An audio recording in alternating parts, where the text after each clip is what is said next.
शांत मनोरम भरा ए पीठ महावीर पीठ ये आश्रम आसिले आम प्रथम महावीर दर्शन करें। महावीर हेले अन्यतम कहीं महावीर को स्थापन कर मठाधीश विषय रे आसतु मठाधीश सह किसी आलोचना रखिए। आम यही सिद्ध साधु महापुरुष आम कहीपर एवं तत्सहित महावीर पीठ जे हनुमान महावीर पीठ आ राजबाबा आम पाखे अच्छा राजबाबा को समर्पणा करवा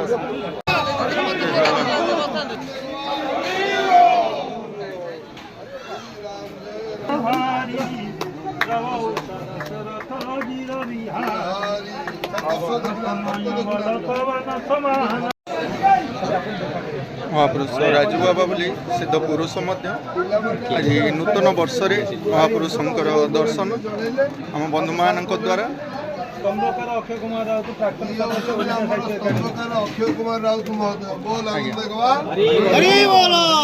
नूतन वर्ष समाजर सामाजिक प्राणी हिसाब से आम हेलु मनुष्य श्रेष्ठ प्राणी।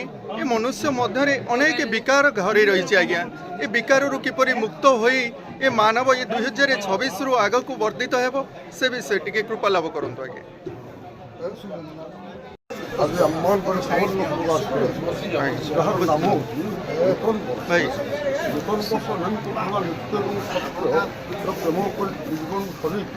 जीवन आनंद को समाज परस्पर आनंद भगवत आनंद लाभ करवा आज नूतन वर्षर आम प्रधान हाँ आज्ञा बहुत बहुत धन्यवाद महापुरुष आशीर्वाद लाभ कर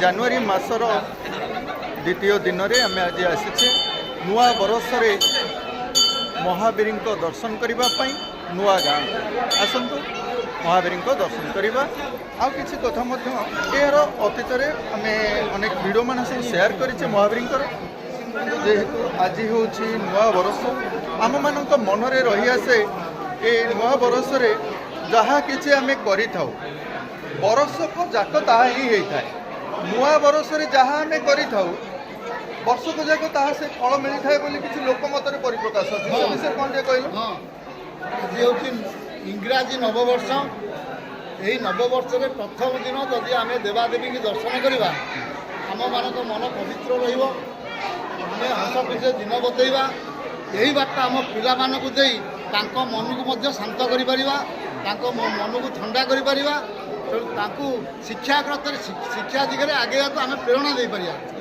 तेणु यह ही नूतन वर्षर समाज को एक वार्ता नवा वर्ष ये नूतन वर्ष सारा विश्वर कल्याण हो मंगल हो एवं सब विश्ववासी भलरे रुहतु नूतन वर्ष समस्त उत्तम स्वास्थ्य निरामय जीवन यापन सुख समृद्धि करदेव बोली मु श्रीराम पाखे ये प्रार्थना करुँच समस्त मंगल हो बोली आशा भरोसा विश्वास मो पाखे नुआ बरस आमे आसीछे आज महावीर पीठ नुआ गाँव महावीर ये नुआ गाँव महावीर पीठ रे आज आम बंधुमान द्वारा ये तीर्थस्थान परिभ्रमणर समय रे आमे नूतन वर्ष रे चिंता कलु महावीर पीठ नुआ गाँ जीवाई कहीं बंधु नुआ गाँ को आम चिंता कलु नुआ वर्ष रे नेहरू बंगला जाइए हो न था कि बनभोजी करते हो न था कि ये पीठ को कहीं बाजी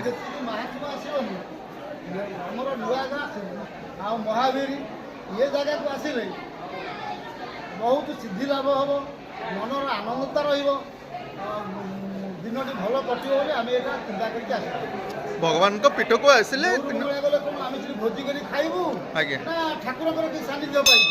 अच्छा आपण मैंने भगवान को स्थान को आसी था ठाकुर सानिध्य लाभ करने से महावीर पीठ को आसछन्ति महावीर सानिध्य लाभ करने बंधु बहुत बहुत धन्यवाद। किंतु बंधु जानिबा नुआ बरस जहाँ आम करवा को चिंता करवा से दिन लोक जहाँ करवा बरस को जाक ता ही शुभ फल दे था एमती किसी लोकमत अच्छी से विषय कहना कौन लोकमत वास्तव सत किंतु गोटे मेला कि पूजा जमी आम कराए तार प्रभाव आम किसी समय बा किसी दिन ये सब ग्रह सब कटिका जाए सेमती आम कलिजुगे आमर शिवंकर द्वितीय अवतार ଶ୍ରୀ ହନୁମାନଜୀ ରୁଦ୍ର ଅବତାର ନେଇଥିଲେ।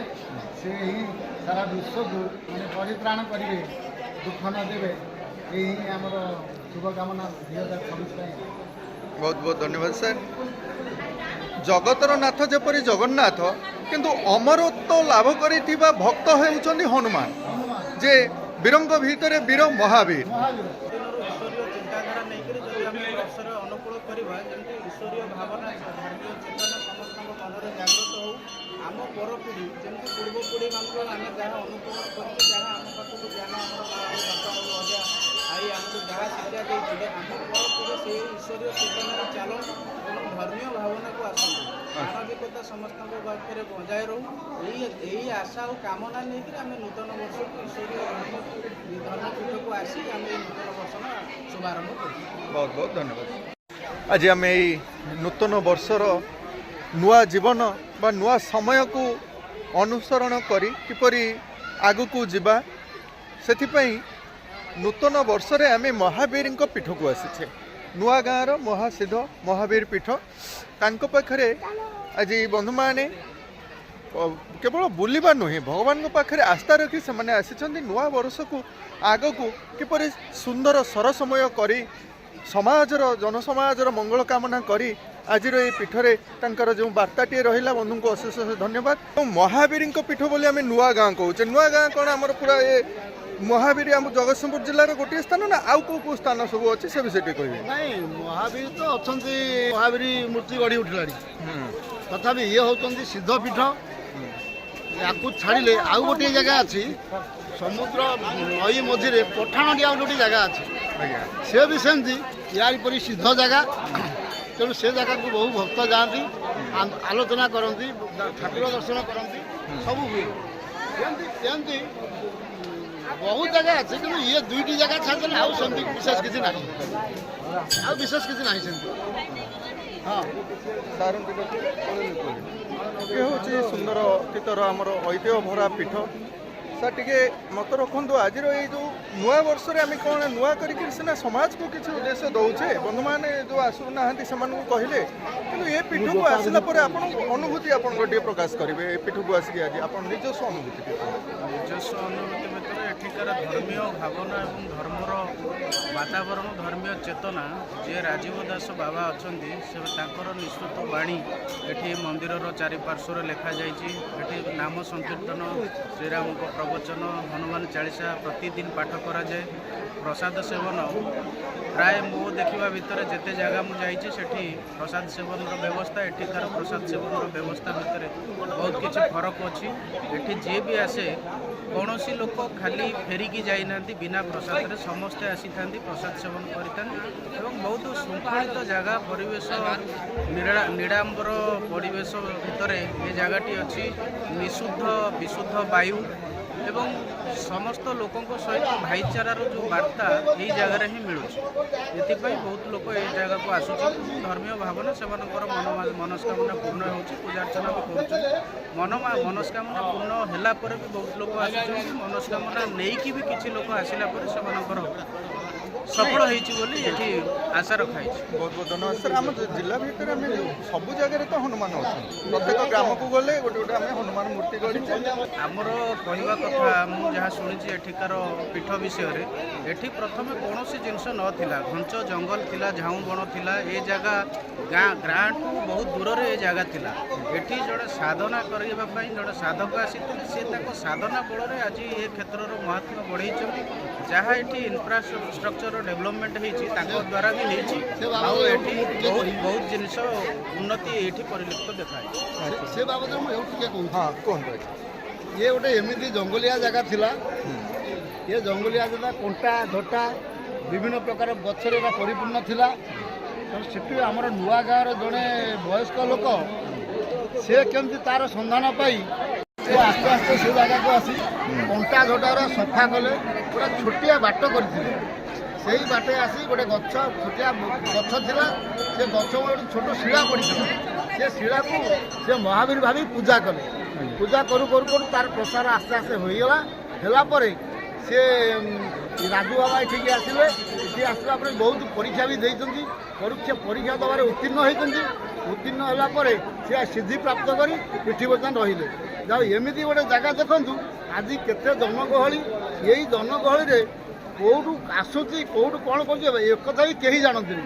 ସମସ୍ତେ ବିନା ପଇସାରେ ମାଗଣା ପ୍ରସାଦ ପାଉଛନ୍ତି, ଖୁସି ମନରେ ଯାଉଛନ୍ତି। ୟାଠୁ ଆନନ୍ଦ ଆଉ କିଛି ନାହିଁ। କେମିତି କିଛି ନାହିଁ ଆଜ୍ଞା, ଆମେ ଭକ୍ତ ନା, ଆମ ଭକ୍ତି ରହିବ କେମିତି? ଆମେ କିଛି ଦାନ ଧର୍ମ କଲେ ନା। ସେଇଟା ତାଙ୍କର ସ୍ୱ ଇଚ୍ଛାରେ ଯଦି ହୁଣ୍ଡିରେ କିଛି ପକେଇବେ ଏଟା ତାଙ୍କ ପାଇଁ ଗୋଟେ କୃପାର ପାତ୍ର ହବ। ଏଇଟା ହିଁ ନିହାତି କରିବା ଦରକାର। ନାଇଁ ମାଗଣା ଖାଇଦେଇ ପଡ଼ିବା, ତାଦ୍ୱାରା ଆମର ବହୁତ କ୍ଷତି ହେବ। ଆଜ୍ଞା, ଆମର ଯେଉଁ କ୍ଷତି କଥା ନୁହେଁ, ଆମେ ଯେହେତୁ ଯେକୌଣସି ବି ସ୍ଥାନକୁ ଯିବା, ଯାହାର ଭୋଜି ହେଉଛି ସେଠିକି ମଧ୍ୟ ଗଲେ କିଛି ନା କିଛି ଆମକୁ ଦେବାକୁ, ଆଜ୍ଞା ସେଇ କଥାଟିଏ ରଖୁଥିଲେ।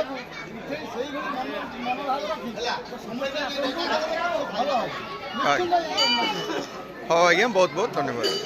କିଛି କାର୍ଯ୍ୟକ୍ରମ ରହୁଥିବାରୁ ସେଥିପାଇଁ ଆଜି ଆମେ ନୂତନ ବର୍ଷରେ ଭଗବାନଙ୍କ ପୀଠକୁ ଆସିଲୁ, ପ୍ରସାଦ ସେବନ କଲୁ, ଭଗବାନଙ୍କର ସାନ୍ନିଧ୍ୟ ଲାଭ କଲୁ ଏବଂ ପୀଠର ପୀଠାଧୀଶ ରାଜୁବାବାଙ୍କର ସାନ୍ନିଧ୍ୟ ଲାଭ କଲୁ। କିନ୍ତୁ ଯେହେତୁ ପହଡ଼ ସମୟ, ଆଜିର ଭିଡ଼ିଓଟିକୁ ଏଇଠି ଆମେ ଶେଷ କରୁଛୁ। ବହୁତ ବହୁତ ଧନ୍ୟବାଦ।